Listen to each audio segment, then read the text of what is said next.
Vamos a comenzar con la clase de órganos de los sentidos.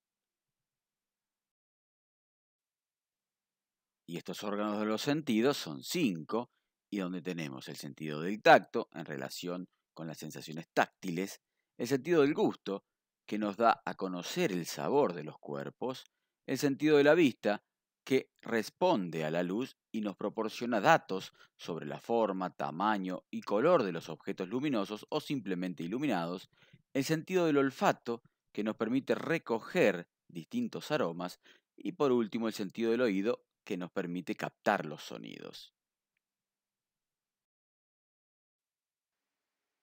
Y en esta clase vamos a desarrollar el sentido del oído.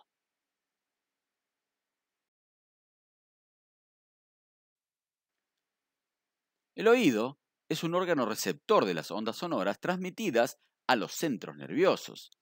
Al mismo tiempo, interviene en el sentido del equilibrio, y este sentido está formado por el oído externo, el oído medio y el oído interno. Comencemos a describir cada una de estas partes y empecemos con el oído externo. Este oído externo comprende el estudio del pabellón u oreja y el conducto auditivo externo. El pabellón u oreja es un repliegue cutáneo cartilaginoso que rodea al orificio del conducto auditivo externo y tiene la función de captar la mayor cantidad de ondas sonoras. El pabellón está formado por una parte central de cartílago hialino tapizado en sus dos caras por la piel de la región, presentando dos caras, una lateral y una medial. Comencemos a describir la cara lateral, y esta presenta un relieve en todo el borde del pabellón llamado hélix. Dentro del mismo se encuentra otro relieve llamado antihélix, y entre ambos se encuentra el canal o surco del hélix.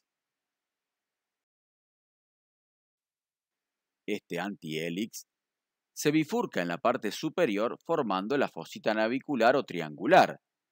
La zona que queda entre el antihélix y el orificio del conducto auditivo externo, por detrás de este, se llama infundíbulo o concha auricular, la cual es cóncava y semeja un embudo.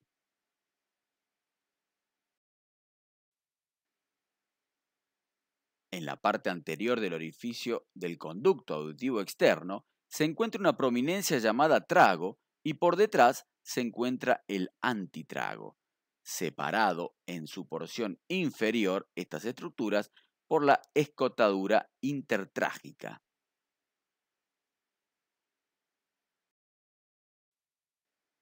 La parte inferior del pabellón se denomina lóbulo, que es una porción blanda no provista de cartílago, y este lóbulo presenta glándulas sebáceas que suelen formar quistes blandos. Veamos ahora la cara medial de este pabellón auricular, y en su parte anteroinferior es adherente a la pared lateral del cráneo alrededor del conducto auditivo externo. Y en esta cara se reproducen en sentido inverso las mismas eminencias y depresiones de la cara externa o cara lateral. Es decir, vamos a tener el hélix, el antihélix y el infundíbulo o concha auricular, pero en sentido inverso estos relieves.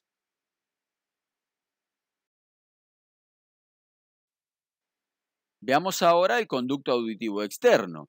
Y este conducto auditivo externo corresponde a la porción lateral del conducto auditivo, presentando un tercio lateral que corresponde a la porción cartilaginosa, y en su interior presenta folículos pilosos y glándulas productoras de cerumen.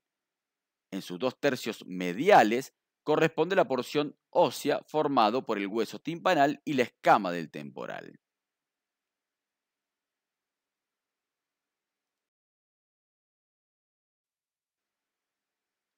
En el fondo del conducto se encuentra la membrana del tímpano, que está revestida en su cara lateral por el epitelio estratificado plano.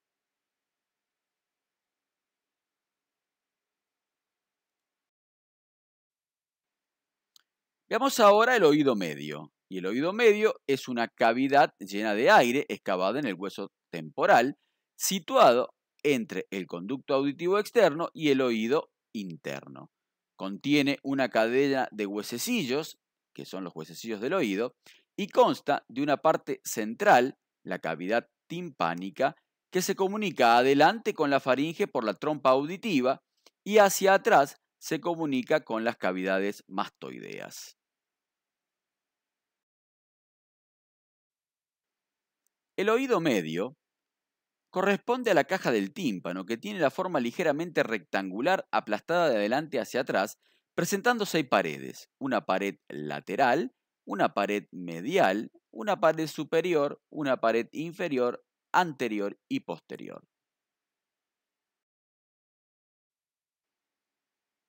Comencemos a describir cada una de ellas y vamos a empezar a hablar de la pared lateral o membranosa, que está cerrada por la membrana del tímpano, que es la única cara membranosa, ya que las demás son todas paredes óseas.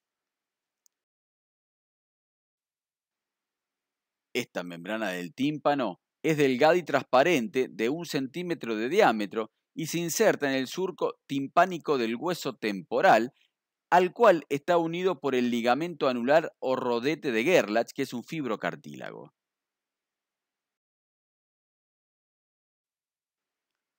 El rodete anular de Gerlach se dirige hacia la apófisis lateral del martillo y forma 2 pequeños cordones convergentes entre sí denominados ligamentos timpano-maleolares o pliegues del martillo, que son anterior y posterior, es decir, un ligamento timpano-maleolar anterior y ligamento timpano-maleolar posterior.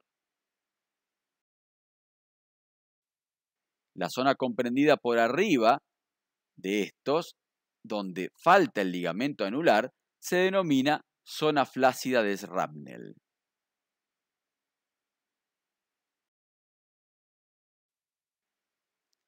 En la parte media del tímpano se encuentra una saliente que se llama ombligo del tímpano y que se relaciona con el extremo inferior del mango del martillo.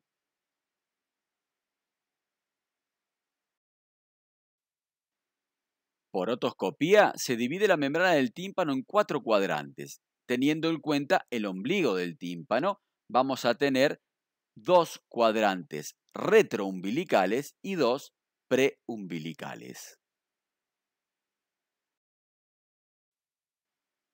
Y así quedan delimitados estos 4 cuadrantes que tenemos: uno antero superior, uno antero inferior, donde se encuentra el triángulo luminoso, uno póstero superior, donde se encuentra el relieve de la rama larga del yunque, y uno póstero inferior, donde se efectúa la punción de la membrana timpánica cuando hay una otitis media, para poder eliminar el pus.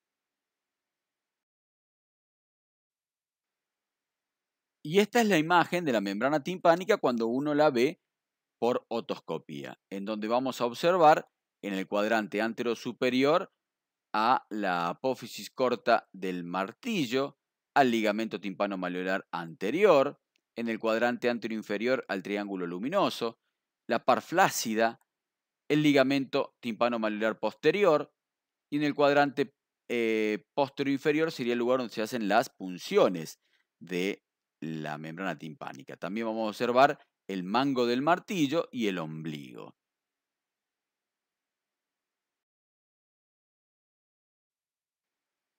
Comencemos a describir las paredes óseas y vamos a hablar de la pared medial o laberíntica, que en ella se encuentra el orificio de la ventana oval, que está cubierta por el estribo y que se comunica con el vestíbulo. Por debajo se encuentra la ventana redonda o coclear, en la cual termina la rampa timpánica del caracol. Por arriba y atrás de la ventana oval se encuentra el acueducto de Falopio, donde se aloja el nervio facial, y la prominencia del canal semicircular externo o lateral del caracol. En la parte central de esta cara o esta pared se observa una saliente ósea llamada promontorio, que se proyecta desde la porción petrosa del temporal, donde se observan las ramificaciones del nervio timpánico. Por último, podemos observar la eminencia piramidal para el músculo del estribo. Describamos las relaciones de la pared inferior. Y esta pared inferior forma el piso de la caja del tímpano y se relaciona con el golfo de la vena yugular.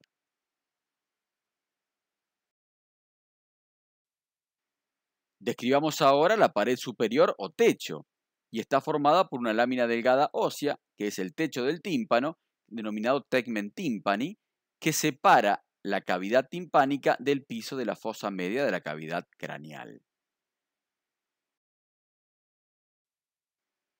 La pared anterior de esta caja del tímpano presenta un orificio de la trompa de Eustaquio o trompa auditiva y al músculo tensor del tímpano. Esta trompa de Eustaquio se extiende desde la pared anterior de la caja del tímpano hasta la nasofaringe. En esta cara, además, se puede observar el orificio anterior de la cuerda del tímpano.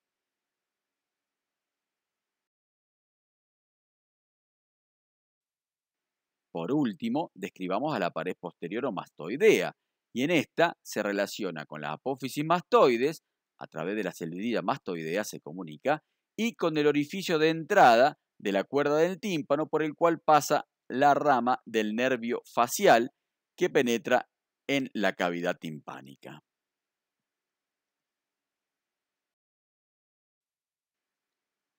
En el interior de la caja del tímpano se encuentran los huesecillos del oído, que son el martillo, el yunque y el estribo.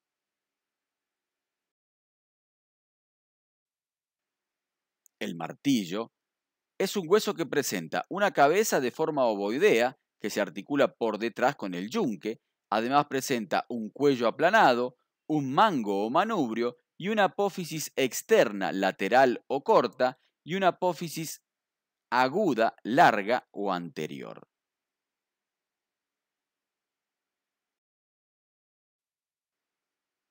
Describamos ahora al yunque, que presenta un cuerpo aplanado, que se articula por su cara anterior con la cabeza del martillo, presenta una rama o raíz superior que es corta u horizontal y una rama o raíz inferior larga que se llama apófisis lenticular, que presenta una carilla articular con el estribo.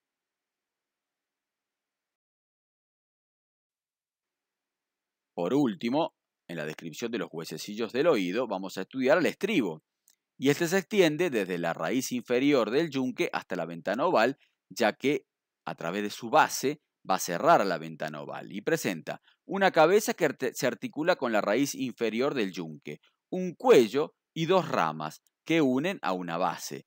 Esas ramas son una rama anterior y una rama posterior que unen hacia abajo una base que va a cerrar a la ventana oval. Veamos cómo se articulan estos huesecillos y son de tipo sinovial y vamos a tener entre el yunque y el martillo una enartrosis, ya que es una cabeza con una cavidad, y entre el yunque y el estribo un encaje recíproco.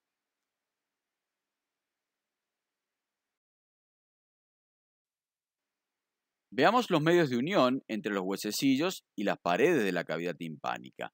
Y vamos a tener que el martillo se une a través de cuatro ligamentos que son un ligamento superior del martillo, uno lateral, uno anterior y otro posterior del martillo.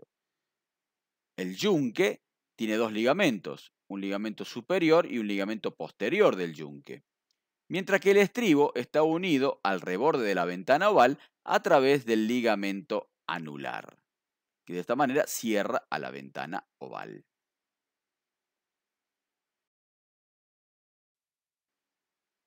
Comencemos ahora a describir el oído interno.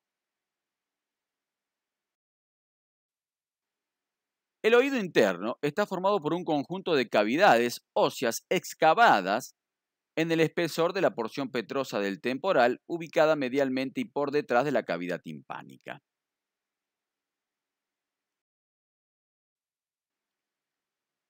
El oído interno comprende el estudio de una parte ósea y otra membranosa. Ahí tenemos la parte ósea y la parte membranosa. La parte ósea está formada por el vestíbulo, donde se observan la ventana oval, la ventana redonda, por los conductos semicirculares, el caracol y el conducto auditivo interno.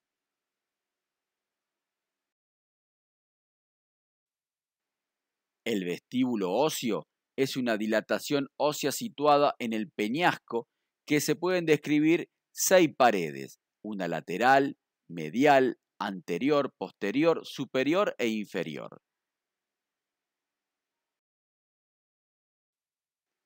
Los conductos semicirculares están situados por detrás y arriba del vestíbulo y son 3 conductos óseos. Un conducto semicircular anterior, uno lateral externo u horizontal y otro posterior. El conducto semicircular anterior, su convexidad superior determina la eminencia arcuata en la cara anterior endocranial de la porción petrosa del temporal.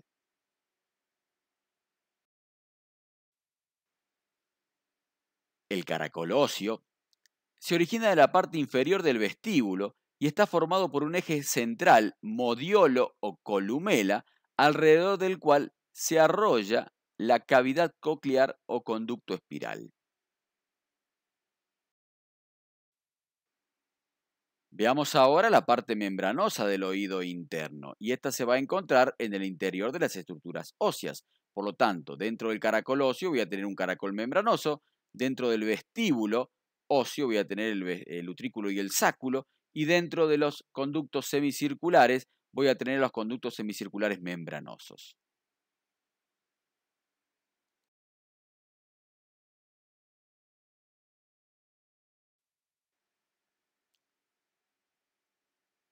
Dentro del vestíbulo óseo se encuentra el utrículo y el sáculo, que están unidos por el conducto utrículo sacular.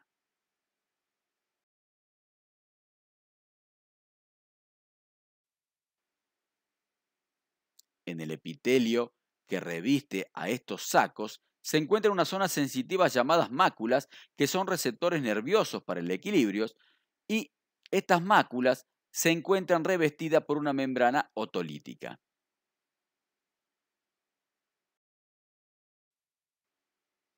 Dentro de los conductos semicirculares óseos se encuentran los conductos semicirculares membranosos y vamos a tener el conducto semicircular membranoso anterior, el conducto semicircular membranoso posterior y el conducto semicircular membranoso externo u horizontal o lateral.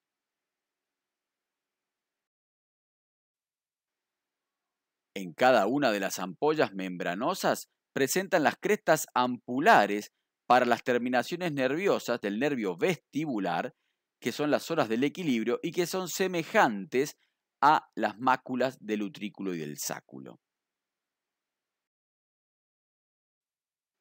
Dentro del caracol óseo se encuentra el caracol membranoso, que mide 1,5 a 2 milímetros y da 3 vueltas alrededor de la columela.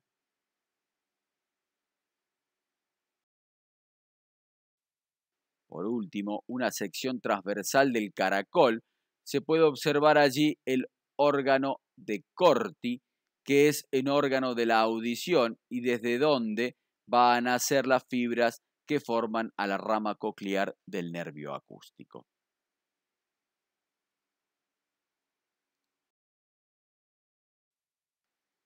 Muy bien, y de esta manera llegamos al final del estudio del sentido del oído. Muchas gracias por su atención.